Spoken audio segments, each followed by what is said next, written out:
Accrochez-vous bien. Même l'indomptable Tyson tremblait devant ce géant. Que s'est-il passé dans cet affrontement qui s'est transformé en un véritable carnage?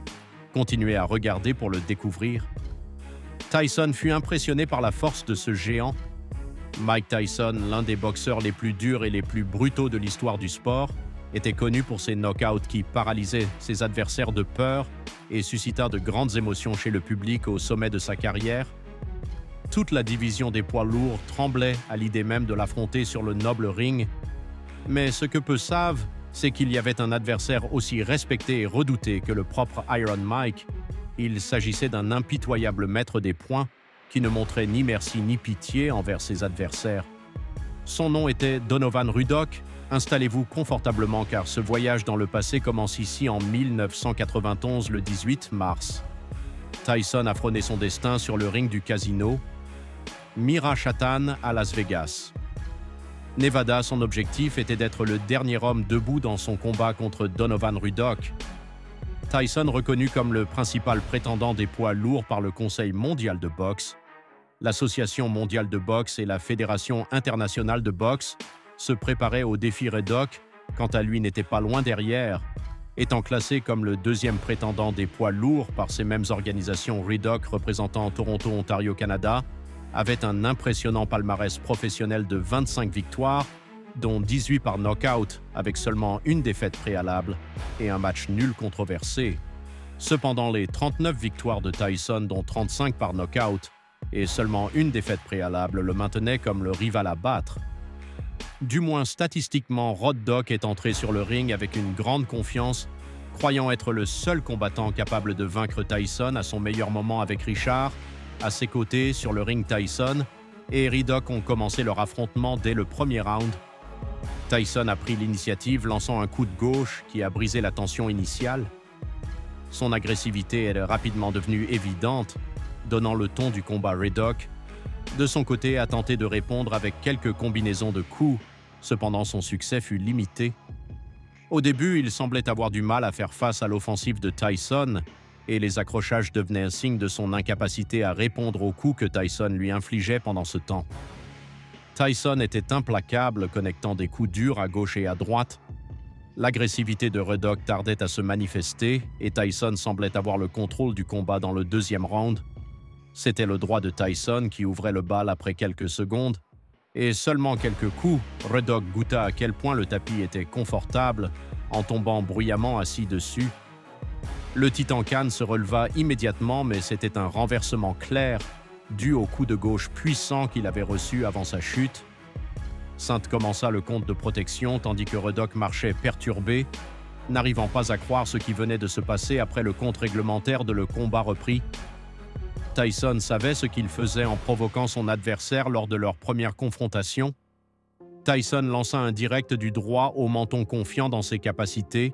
Il cherchait à provoquer un échange de rapprochés pour ouvrir encore plus sa fenêtre d'opportunité pour un knockout. Cependant, face à un Ruddock qui semblait rester calme entre prudence et clinch, le grand Iron Mike devrait attendre encore un peu pour que sa grande chance arrive.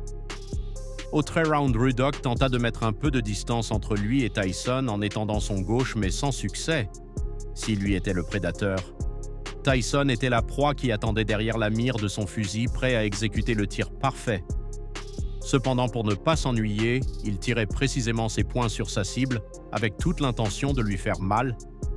Les clinches devenaient de plus en plus fréquents, mais Mike trouvait le moyen de glisser quelques-uns de ses coups pour continuer à affaiblir son adversaire à ce stade du combat. Il était clair qu'il contrôlait le rythme du combat pour chaque pas que Tyson faisait vers l'avant. Ruddock en faisait 2 en arrière. Pendant les 20 dernières secondes du round, le Titan canadien se posta finalement fermement face à son adversaire et tenta d'échanger quelques coups. Malheureusement, cela ne mena qu'à son deuxième renversement. Le puissant gauche de Tyson serait encore une fois la vedette en exécutant un crochet brutal qui laisserait Ruddock allongé sur le dos sur le tapis, se relevant immédiatement et avec la plus grande stupéfaction affichée sur son visage. Steele lui accorda le compte de protection, heureusement pour lui. Lorsque le combat reprit, il fut sauvé par la cloche dans le 4e round. Mike Tyson, avec la confiance des 2 renversements à son avantage, se déplaçait sur le ring avec une précision calculée, Chaque pas, chaque mouvement était un témoignage de son entraînement et de son expérience sur le ring. Il savait qu'il devait maintenir la pression, suivre le chemin qui l'avait amené jusqu'ici. Ruddock, en revanche, était en position défensive, conscient de la puissance de Tyson. Il savait qu'il devait garder ses distances pour éviter un troisième renversement. Sa stratégie était claire, rester à distance, éviter l'échange de coups rapprochés qui favorisait Tyson Ruddock, reculait se déplaçant autour du ring utilisant sa plus grande portée pour tenir Tyson à distance. Il s'accrochait au corps de Iron Mike chaque fois que ce dernier s'approchait, réduisant ses chances d'attaque et frustrant son offensive.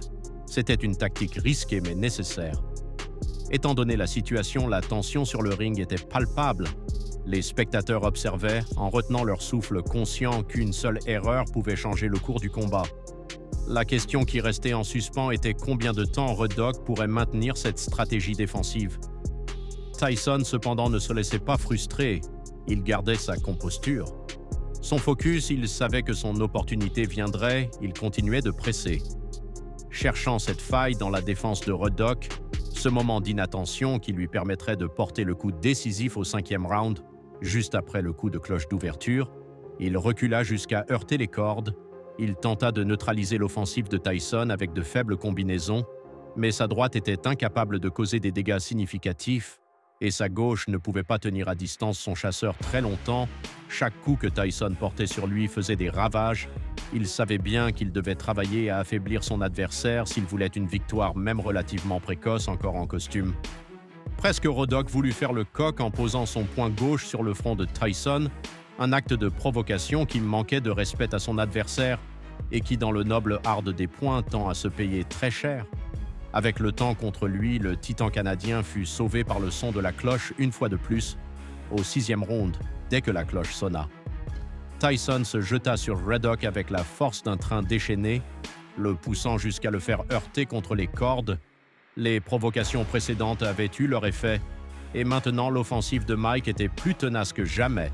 Sa condition physique impeccable et sa technique raffinée étaient évidentes dans chaque mouvement, dans chaque coup. Ruddock de son côté continuait à essayer de neutraliser Tyson, mais ses coups manquaient, plus qu'il ne touchait sa posture défensive.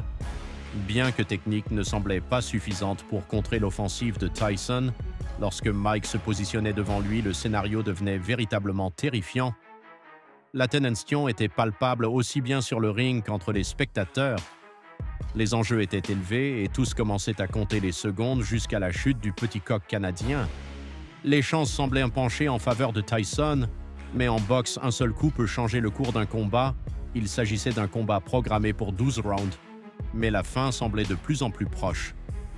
Tyson, avec son agressivité et sa technique, semblait sur le point de conclure le combat. Cependant, Ruddock n'était pas prêt à se rendre aussi facilement. Malgré les difficultés, il restait debout, démontrant sa résilience et sa détermination. Le 6e round est devenu un véritable testament de l'habileté, de l'endurance et de la volonté des deux boxeurs. Au fur et à mesure que le round avançait, la question dans l'esprit de tous était combien de temps Ruddock pourrait-il encore résister à l'offensive de Tyson au 7e round. Ruddock a tenté de ralentir l'inévitable en s'accrochant au corps de Tyson, mais sa stratégie lâche n'allait plus réussir lorsqu'il a tenté d'initier un échange. Mike a assigné le coup qui marquerait le point de non-retour entrant dans la dernière minute du round. Il a poussé Ruddock contre les cordes et est devenu le bourreau qui initierait l'une des pires raclées de sa carrière professionnelle. Une audacieuse rafale de coups faisait danser la tête de Ruddock de gauche à droite, donnant l'impression qu'elle pourrait être arrachée de son cou en bas. Saint comprenait rapidement qu'il s'agissait d'un combattant qui n'était plus en état de combattre ironiquement après avoir repris ses esprits. Ruddock semblait surpris et mécontent de la décision de Sty. Peu savait-il que cela lui avait sauvé la vie après un combat intense et palpitant. Mike Tyson émergea comme le vainqueur. Sa victoire sur Ruddock a réaffirmé sa position comme l'un des boxeurs les plus redoutés et respectés de son époque. Cependant, la controverse qui entourait le combat, notamment la décision de l'arrêter au 7e round, a laissé de nombreux spectateurs et critiques sur leur faim. Dans les mois qui ont suivi, les deux boxeurs ont continué leur carrière respective. Tyson, avec sa victoire sur Ruddock, s'est solidifié comme